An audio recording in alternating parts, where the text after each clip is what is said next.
Okay, let's try this again with audio this time.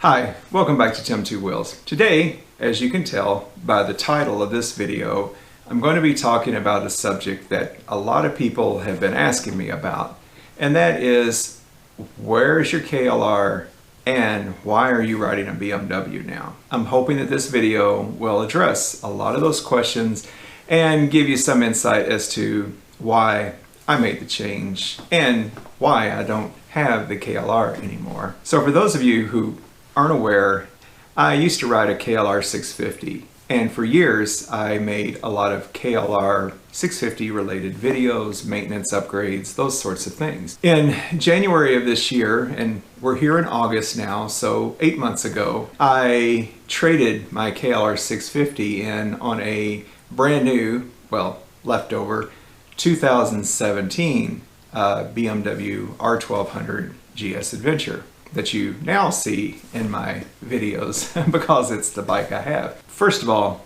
I wanted to be clear that I love the KLR 650. It was a great bike. It was a simple, rugged machine that would take me just about anywhere that I wanted to go.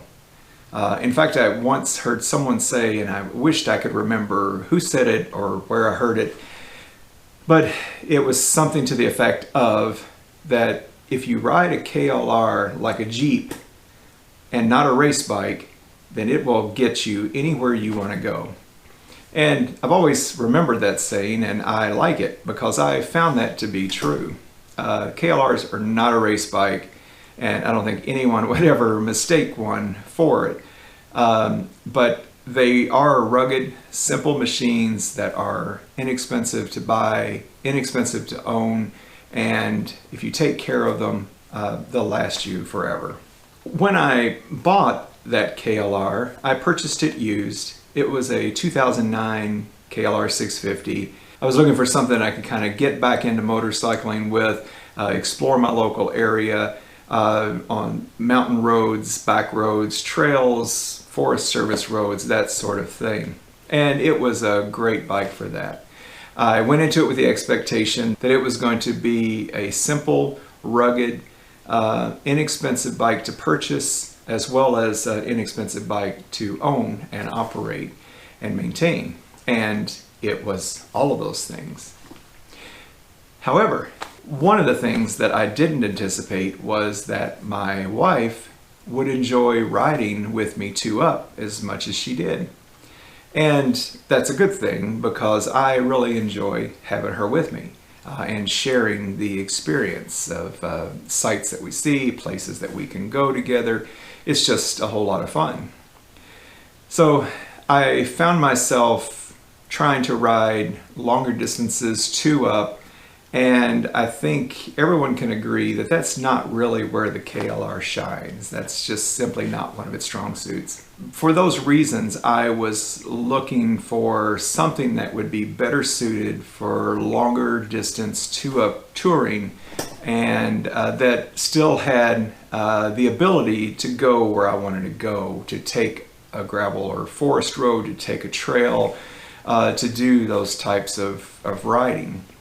I did consider keeping the KLR and just buying a second dedicated purpose touring machine. I looked at a lot of different bikes and I rode a lot of different bikes.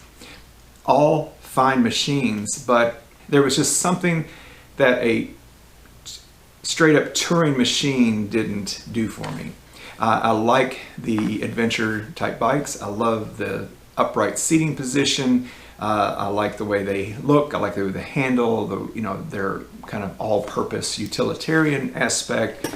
So I kind of came back to thinking that I'd like to have one bike, probably an ADV bike, that would do everything that I wanted it to do. In looking at the ADV type bikes, I kept coming back to the GS Adventure. Everything that I was looking for in an ADV bike, the GS Adventure met those requirements. As I said before, I made the change in January. Here we are in August, so it's taken me a while to put this video together because I wanted to spend time with the GS Adventure and get some miles under my belt to really get to know the bike so that I could address some of the questions and issues that I wanted to talk about. Now, a lot of people have asked me to do a comparison between these two bikes, and I want to be clear. I will touch on certain aspects, the basic suspension, power, handling, those sorts of properties. But I don't think it's fair to do a direct head-to-head comparison of features and capabilities between these two bikes, because they are really from extreme ends of the same spectrum. So for that reason, I'm going to touch on some of the highlights, and I'm not going to do that kind of a versus type of comparison video. KLR versus GS Adventure. It's just not the same. It's kind of apples and oranges, even though they're both dual sport adventure bikes. They both have their strengths and their weaknesses. The KLR's rugged simplicity has its limitations, while the GS Adventure's complex sophistication comes at a price. If you've watched my KLR videos over the years, you'll know that I made a bunch of upgrades to that bike. And if I'm honest with you, I spent just as much, probably more, on the upgrades than I did to actually buy the bike. Now granted, I bought it used, but still, I spent just as much again upgrading it to try to get it to where I wanted it to be. Now, not all of the upgrades I made were required. The KLR functions just fine as it is. I was adding upgrades for comfort, some of them, suspension, upgraded the subframe bolts, things like that to help handle the extra weight that I was putting on it with two people and gear. Some of the upgrades were just for niceties, heated grips. Some of the other things added to the GPS were just for more functional functional sparkles. But regardless, I got the bike to where I really liked it and it was where I needed it to be. But despite all those upgrades, it still wasn't what I needed it to be for the kind of riding that I'm now doing. So for that reason, I began seriously looking at other options. Now I realized that some of my viewers who are KLR owners and fans were a little disappointed and probably a little surprised when I made the jump from the KLR 650 to a BMW. And many people are like, well, why a BMW? I realized that people have brand loyalty and preferences, and there are fans and haters of everything, and motorcycling is certainly no different. The BMW motorcycles are fine machines, but they are just that. They're machines. And just like any machine, it's gonna break. Now granted, when a BMW breaks, it's going to cost you significantly more than it would to fix the KLR. But people who buy these bikes, I think, go into it knowing that, and so that's just part of it. All the bikes that I live for, I decided ultimately on a GS Adventure, got a great deal from my dealer, and decided to pull the trigger and go with it. I haven't been sorry that I've made the change. Now granted, it's only been 8 months, but I've been quite happy with the bike. I've been thrilled with it. This is not a BMW commercial. I'm just letting you know my honest opinion. So the GS Adventure, why did I pick the Adventure over the standard GS model?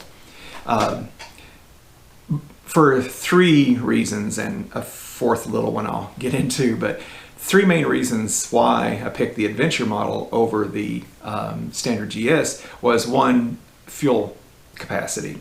So the Adventures have a larger fuel tank, 7.9 gallons of fuel, and after years of riding a KLR 650, that super tanker of the motorcycle world, I got used to having that large fuel capacity, and I really didn't want to give that up. I liked always having plenty of fuel and being able to cover a longer distance if I needed to. The second reason was the additional wind protection. The GSA has a larger frontal fairing area than the standard GS, and it gives you better wind protection overall. The third reason was handling. Now, you might say, well, they're the same bike. They're still a BMW GS. True, but there's something about the Adventure model, in my opinion, that handles better. And when I say handle, I'm meaning it's more planted at higher speeds on like the interstate and things like that. The front end doesn't get as light at high speeds on the Adventure as the standard GS. Again, this is my personal experience, not founded in science. I don't have any statistics to back it up, but I think it may have something to do with the aerodynamics of that front end, or more likely, probably the extra weight that the Adventure model has makes that front end feel a bit more planted at high speeds. Now, the fourth reason, which may not be important to people, but it is to me, I love the looks of the Adventure models. I think they look better than the standard GS. That's just my personal opinion. We all know that beauty is in the eye of the beholder, but I personally think they're a beautiful bike. Some people think that the GSs are some of the ugliest machines ever made, and again, to each their own, right? I'm the one that's paying for it. I love it. So that's really all that matters. All right, some of the other issues. So the GS Adventure is a big, comfortable, highly refined machine that gobbles up miles with an endless appetite and has plenty of power to spare. So the sophistication of the electronic suspension and the telelever front fork, again, controversial, some like it, some don't. I think it handles great. And speaking of handling, to me, the GSA feels much more nimble and responsive, like in the twisties and just overall, than the KLR did. Again, it's my personal experience. I'm not trying to put down the KLR in any way. With this level of sophistication in the GSA, you would expect that it would handle better. And even though the BMW is heavier than the KLR, it carries that weight down low, and therefore it doesn't feel heavier. It doesn't feel, to me, as top heavy as the KLR. I think part of that is because you've got that big boxer engine down low with that crankshaft, and so it's got a very low center of gravity. So this bike is easier to actually ride at slow speeds and handling, like on a trail, than the KLR was. I think because the KLR had that large fuel tank and it had the weight up high, that it made it very top heavy. So to me, the KLR felt like it wanted to fall over. You had to really watch it to keep it, particularly especially if you're full of fuel. So it's a difference in design. On the mountain roads and twisties, the GS Adventure just handles like a dream. I mean, it is much more confidence inspiring because of the power, the more advanced suspension, and just the overall design of the bike than the KLR was, or at least my KLR was. Now, I did suspension upgrades to try to help that. I put the fork stiffener on the front, I put the progressive fork springs in it, I put a stiffer rear spring in it to make it more adjustable, change the oils and the shocks and the forks. But regardless of all that, that style and type of suspension just had its limitations. Because of those features, the GS also handles two-up riding much better.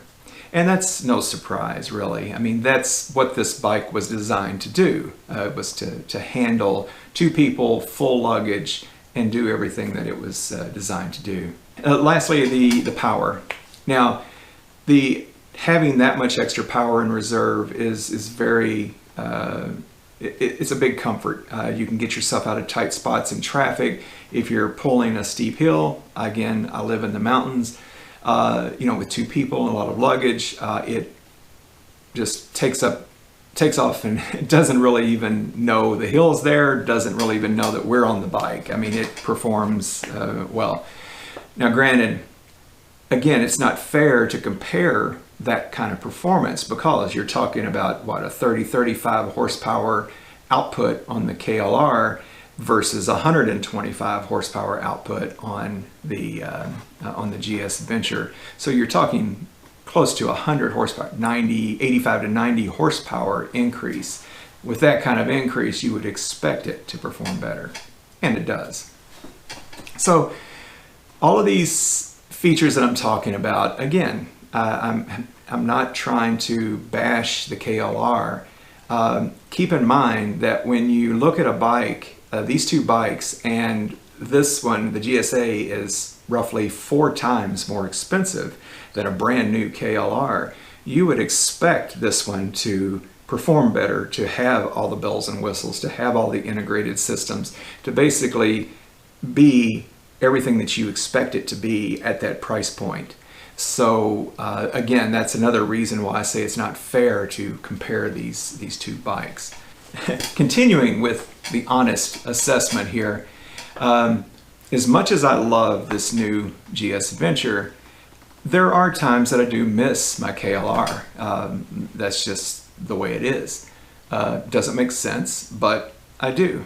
Now, I'll have to say, my wife really hated to see me trade the KLR in, even though she was uncomfortable on it, and even though it was not the best bike for 2-up riding.